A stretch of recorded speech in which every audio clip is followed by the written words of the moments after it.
Hi everybody, this is Boog Reviews, and today I'm going to be doing a review on the brand new Target exclusive NECA Ultimate Teenage Mutant Ninja Turtles cartoon Evil Rex figure. So before we take a look at Evil Rex, let's go ahead and take a look at all of the accessories that he comes with. So first up, he comes with a set of these relaxed hands. Up next, he comes with a set of these wider open hands. Up next, he comes with a set of fisted hands. Up next, he comes with these tighter gripping accessory holding hands made for holding the megaphone there. And the megaphone itself looks really good. Not much paint detail to it, some black lines right there. But he can hold it really well. That is a very tight grip on that. So that's pretty cool. Up next, he comes with his blaster holding hands.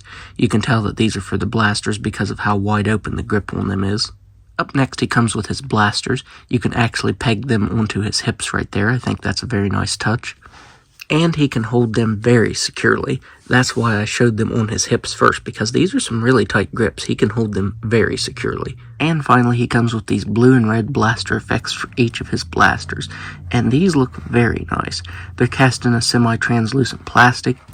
That looks very awesome. NECA did a really awesome job on these accessories. And they're pretty light too. They're hollow, so they aren't going to weigh his hands down with the effects attached there. So I do like that. So now let's go ahead and take a look at the head sculpt.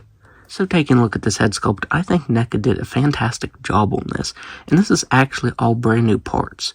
The hat, the eyes, the jaw, everything. Everything on this head sculpt is brand new and it looks very nice.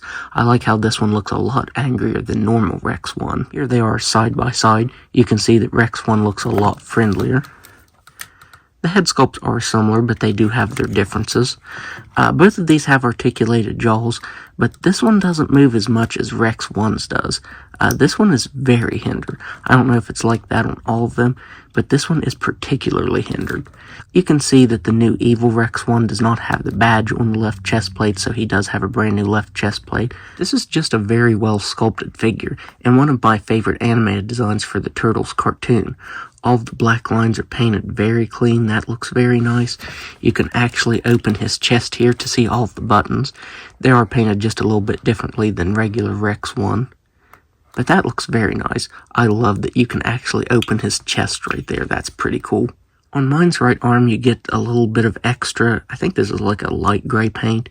You get some extra paint right here that's chipping. It definitely missed its mark over here. On the left side, though, it's very clean, unlike that right side.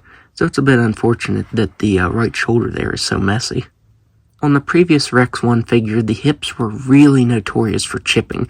I didn't realize how bad they were, and I actually moved his leg forward and got a bunch of chippage right here. It scuffed the paint up really bad. And if you look, it looks like there's actually a bunch of clearance on this left side, but I think that's because it's dropped down so far. You can see that this side is up further and this side is sticking out. You can actually see the ball joint up in there and you can't hear. I think that's the only reason that this isn't scuffing is because it has so much gappage there, but I'm pretty sure that's not intentional. Not much more paint detail down here on the bottom legs. You do get a little bit of black outlining this bolt right here on his ankle. And there's the back of the figure. As I said, all of the black lines on this figure came out very clean. I love how that looks. So now let's go ahead and go over his articulation. He has a ball jointed head that can look up all the way. He can't look down at all. He can move his head side to side, and his jaw can barely move down at all. If you have his head up like this, then you can actually move his jaw. But yeah, if you have it like this, the jaw won't open at all. He has shoulders that can move all the way out. He has swivel at the bicep, single jointed elbow that's ratcheted. It's pretty stiff. That can move like that. These gun-holding hands have a hinge at the wrist that can move up and down and side to side.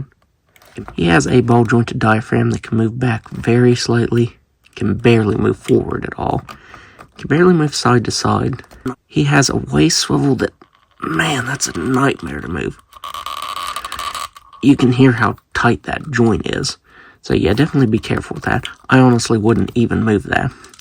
He has hips that can move out that far. I don't want to move them any farther and make the paint chip or scuff the plastic here. On this side, he can't kick forward that much. That's about as far as I'm comfortable getting him kicking forward. He can kick back that far. He has single jointed knees that can bend back that far. And he has swivel ankles that can move down slightly, up very slightly, and can rock just a little bit. So now, let's do some size comparisons. So first up, here he is next to the regular Rex 1. Here he is next to Leonardo and Raphael. Here he is next to Donatello and Michelangelo. I really need to straighten out Donnie's bow staff. Here he is next to Vernon and Byrne. Here he is next to Were April and Irma. And I still don't have the regular April yet, so that's why I'm using this version of her with this size comparison. Here he is next to Splinter. Here he is next to Krang in his android body. Here he is next to Shredder. And finally, here he is next to Rocksteady and Bebop. So overall, I would highly recommend picking this up because NECA did a fantastic job on this. Just like the regular Rex 1, this one is done very, very well, and it's very awesome. The regular Rex 1 is actually one of my favorite figures from this line ever, and I think this one might be too. It's just a very, very awesome design and a really big figure. You're definitely getting your money's worth with this figure. So yeah, if you can find one, definitely pick it up. So that's my review. If you like this review, be sure to hit the like button and subscribe to my channel. Thanks for watching.